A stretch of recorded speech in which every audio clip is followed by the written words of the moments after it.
now on Bounds, have you ever thought about trying to grow your own food? It can be delicious, nutritious, and economical. Tonight we have Tracy Black here with us. She's a certified plant professional from Pike Nursery. She's going to show us how it's easy to grow our own herbs. Thank you for being here, Tracy. Thank you for having me. Let's get started. How do we decide what to plant?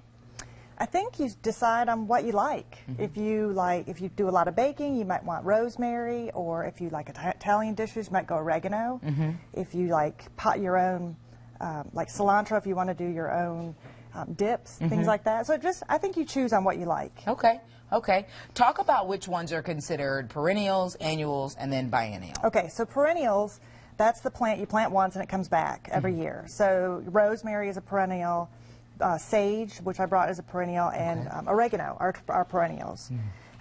Annuals, the ones you have to plant year after year after year. I just brought parsley, but that's a pretty good example of that. Okay. Parsley is pretty fine and it dies back. And then biannual, so it's going to last about 2 years, would be your basils. Okay. Okay. Cool beans. So you also brought with you the items we need to start growing them in a container at home. In a container, right. Yeah. So absolutely. So once you've chosen your herbs, you can have fun containers where you can plant several herbs at one time, like this one, or you can just do them individually. Yeah. And some herbs, like mint, it's a great herb, takes over. It's really a weed, and it will just take over. So you'd want to plant that one alone. Okay. Because otherwise it would take over this whole container. Ah, really? I did not know that about mint. Yeah. I'm a big fan of mint. It's great if you're a tea drinker, but it will take over whatever you plant it in. Okay. Good to know. Always put that one in a container. Once you've chosen your container, you want to get some good potting soil. We recommend the Pike potting soil. Okay. You fill it up, obviously. You're going to plant your herbs right in. So let's just say. All right. That's what we were going to do. And these are examples of 3 that could definitely grow together and get along. Absolutely. They're going to share the love. Yeah, they're going to share the love. That's right. They're going to bush out well together, so they're not going to overtake one or the other. And you would use maybe a little bit of Sure Start, which is just a good starter fertilizer. Okay. It helps eliminate root shock when you're taking it out of a container, so that's always a good thing. Okay. And then you're going to fill up your dirt around it, stick it outside in the sun, water it deeply once a week. Okay. Edible plants like to be watered deeply versus just a little bit every day. Okay. So when you say deeply, I mean, should we see it bubbling up to the top? You should see it run through the bottom. Run through the bottom. So any container you use should have a good drainage hole. Okay. And you should see water. So if you can see, it's got a drainage hole. There we go. There you go. Yeah. So deeply means you're going to make sure that soil, you don't want the soil to get dry. Okay. So any edible plant, whether it's a herb or a vegetable or a fruit, needs to be wet all the way. All right. Tracy, I don't have a green thumb. So how, goof-proof is this? What kind of steps do we need to take to ensure successful growth?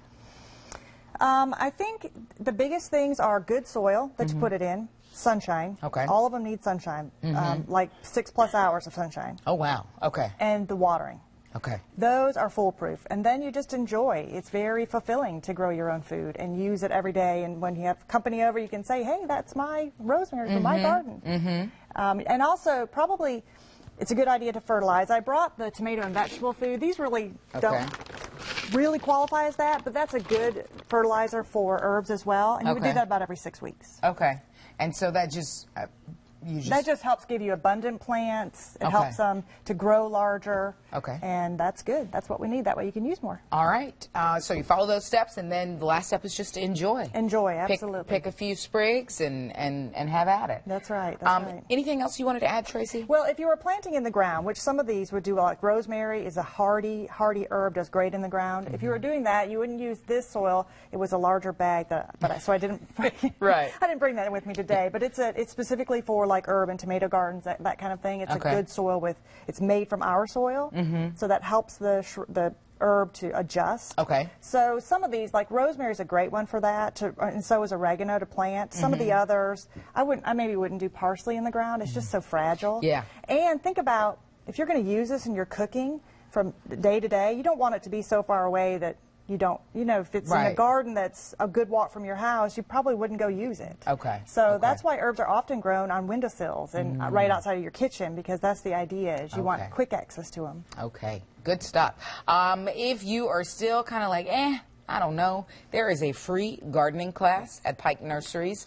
It is coming up this Saturday at 9 a.m. The experts there are going to discuss tips for choosing, planting, and caring for herbs during this free class. It is located on North Community House Road. That is in South Charlotte, kind of in the Ballantyne area, I should say. For more information, if you're scrambling for a pen, go to WBTV.com. The Web Extra section right there on the homepage is your friend. It's where we put all of the information. Wonderful. Tracy Black from Pike Nurseries, thank you for being here tonight. Thank you for having me. Absolutely.